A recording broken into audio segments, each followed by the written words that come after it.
नमस्कार, मैं सुदर्शन दुबे। पमिस्टिक इस चैनल पर मैं आपका बहुत स्वागत करता हूं। आज का ये वीडियो काफी खास और इंटरेस्टिंग हो सकता है यदि आप ज्योतिष में रुचि रखते हैं तो। दरअसल पिछले कुछ समय से मेरे पास में कुछ ऐसे हॉरोस्कोप्स, बर्थ चार्ट और पाम की पिक्चर्स आ रही थी जिनमें जुपिटर उच्च का था, एक्सॉल्टेड जुपिटर था। ऐसे में जो जातक था वो मुझसे ये कहते थे कि मेरा उच्च का बृहस्पति है, लेकिन उच्च के बृहस्पति के अकॉर्डिंग मैं अपनी लाइफ में ग्रोथ नहीं कर पा रहा हूं। ऐसा क्यों हो रहा है? इतना इंटरेस्टिंग पॉइंट था तो मुझे लगा कि इसके ऊपर एक वीडियो बनाना चाहिए। और इसी पॉइंट पर ये वीडियो है कि उच्च का बृहस्पति या एक्सॉल्टेड जुपिटर के बारे में जो हमारी धारणा है कि ये बहुत शुभ परिणाम देता है, लेकिन जब तक उसके अनुरूप परिणाम नहीं मिलता उसको, तो उसका इसके पीछे क्या रीजन हो सकता है, क्या इसके पीछे एक लॉजिक हो सकता है। दरअसल ज्योतिष के जो सूत्र हमारे ऋषियों ने बनाए थे उस समय का वातावरण अलग था। आज के हालात, आज की परिस्थितियां, आज का समाज और आज की जो जो कंडीशंस हैं वो डिफरेंट है। उस समय ज्योतिषियों ने, हमारे ऋषियों ने जो ज्योतिष के सूत्र बनाए थे उसमें इस बात को केंद्र बिंदु मानकर रखा था कि किस प्रकार जातक की नैतिक उन्नति हो, कैसे उसका आध्यात्मिक विकास हो, कैसे वो एक मॉरल कैरेक्टर को जिए, कैसे उसके लिए एक आदर्श जीवन उसके लिए प्रस्तुत हो। तो इसलिए उनको ऐसी कोई भी प्लेनेटरी कॉम्बिनेशन मिला जहां जातक का नैतिक विकास होता है, आदर्श कंडीशंस उसको मिलती है, उसको उन्होंने सर्वोत्तम की श्रेणी में रखा। और ऐसी कोई भी चीज जहां छल से, प्रपंच से या माया से या गेम के प्रकार किसी चीज को ग्रैब करना, चाहे वो किसी भी अनैतिक तरीके से हो, तो उसको उन्होंने उतनी तरजीह नहीं दी।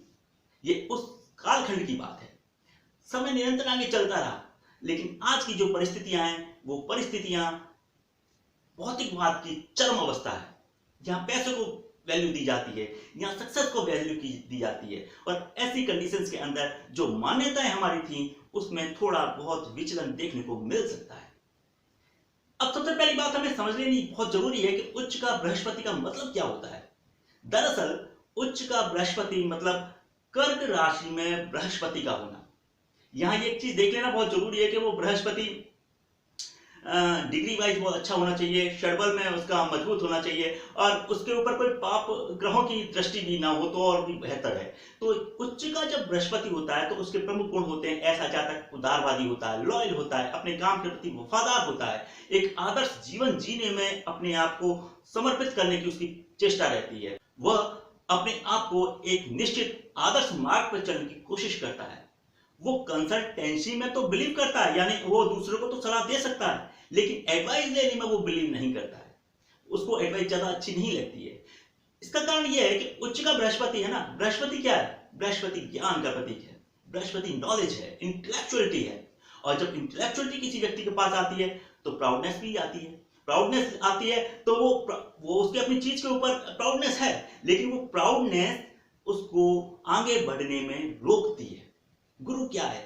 गुरु सबसे भारी ग्रह है सौर मंडल का, और गुरु जहां जिस भाव में बैठ जाता है उच्च का होके, तो इसका मतलब उस पर डोमिनेंट हो जाता है, वहां हावी हो जाता है, डोमिनेंट हो जाता है। तो डोमिनेंट किस चीज का हुआ? अपने गुणों का हुआ। और गुण कौन से? वफादारी, रिलीजियस होना, उदारवादी होना, नियतिवादी होना। ऐसा व्यक्ति भाग्यवादी भी होता है, वो चैरिटी में बिलीव करता है, दूसरों की मदद करने में बिलीव करता है और रेस्पेक्ट में बहुत बिलीव करता है। गुरु क्या है? रेस्पेक्ट को पसंद करता है।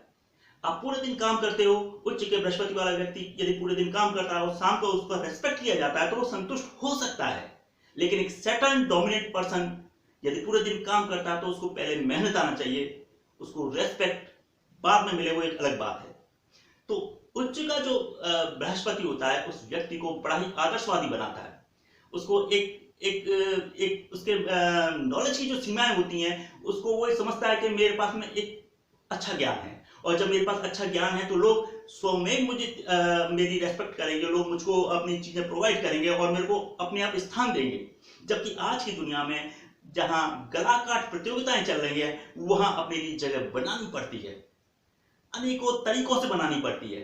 और ऐसी कंडीशंस में जो इसका उच्च का बृहस्पति होता है वहां वो अपने आप को थोड़ा सा कम तक फील करता है। मैं ये नहीं कहता कि उच्च का बृहस्पति नेगेटिव रिजल्ट देता है, लेकिन अगर आज की डेट में इसका कंपैरिजन किया जाए तो वो थोड़ा सा अपने आप को आदर्शवादी या एक एक पर्टिकुलर लाइन पर चलने के कारण अपने आप को थोड़ा सा पीछे पाता है। वास्तव में एग्जॉल्टेड जुपिटर वाला बंदा बहुत नॉलेजेबल होता है, इंटेलेक्चुअल होता है, चीजों को समझता है, लेकिन उसके साथ में एक चीज भी होती है कि उसके पास नॉलेज होती है। तो वो नॉलेज के कारण क्या अपने आप को लिमिटेड कर देता है। वो अपने आप में एक सीमा बांध लेता है कि भाई मेरे को पास में एक्सट्रीम नॉलेज है, मेरे को ये नई चीजें नहीं सीखनी है। कौन सी नई चीजें जिसके द्वारा हम छल प्रपंच से आगे बढ़ा जा सकता है, मुझे ये सब नहीं करना है। मुझे करना क्या है, मुझे अपनी चीजों पर फोकस रहना है। फोकस किस चीजों पर रहना है, जो हमारे नैतिक आदर्श हैं, उन चीजों पर फोकस रहना है जो हमारे लिए व्यवस्थाएं, आदर्श व्यवस्थाएं बनाते हैं। तो यहाँ पर क्या है, ये थोड़ी चीजें फ्लक्चुएट दिखती हैं, जिसके कारण हम ये मान लेते हैं कि उच्च का बृहस्पति हमको उतने सुखद भौतिकवादी परिणाम नहीं देता है। यदि हस्तरेखा के दृष्टिकोण से हम इस चीज को देखें तो हमारी जो इंडेक्स फिंगर है, इसके नीचे का जो पार्ट होता है, तर्जनी उंगली के नीचे का पार्ट होता है, ये बृहस्पति पर्वत कहलाता है। और यदि हम एक सामान्य तरीके से अपने हाथ को रखें और इस तरीके से अपने हथेली को लेके जाएं, तो अगर यहाँ उठाव है, अन्य ग्रहों की अपेक्षा यहाँ उठाव है, अच्छा उठाव है, तो आप समझिए कि आपका बृहस्पति बहुत अच्छा है। और यदि इस बृहस्पति पर ट्राइंगल का साइन बन रहा हो, स्टार का साइन बन रहा हो, या इस प्रकार की गुरु वलय टाइप की रेखाएं बन रही हो, तो इसका मतलब आपका बृहस्पति और भी ज्यादा पॉजिटिव है। और इसके साथ साथ यदि किसी व्यक्ति की हृदय रेखा बृहस्पति पर्वत तक पहुंच रही है, तो आप इस बात की संभावना बहुत ज्यादा होती है कि ऐसे व्यक्ति का जो बृहस्पति है वो हॉरोस्कोप में भी एक्सॉल्टेड होने की संभावना है। उसकी इंडेक्स फिंगर भी साथ में लंबी हो तो इस बात की पुष्टि और ज्यादा भी होती है। तो एक्सॉल्टेड जुपिटर जो होता है वो तमाम अच्छी खूबियों से भरपूर होता है, लेकिन वो दौड़ में अपने आप को संकुचित इसलिए फील करता है क्योंकि जो लोग उससे आगे निकल रहे होते हैं वो अन्य माध्यमों का, अन्य तरीकों का सहारा लेते हैं, जिनका सहारा वो नहीं लेता है। तो आशा करता हूं कि इस वीडियो ने आपके ज्ञान में वृद्धि की होगी। शेयर कीजिएगा, सब्सक्राइब कीजिएगा। बहुत बहुत शुक्रिया, बहुत बहुत शुभकामनाएं।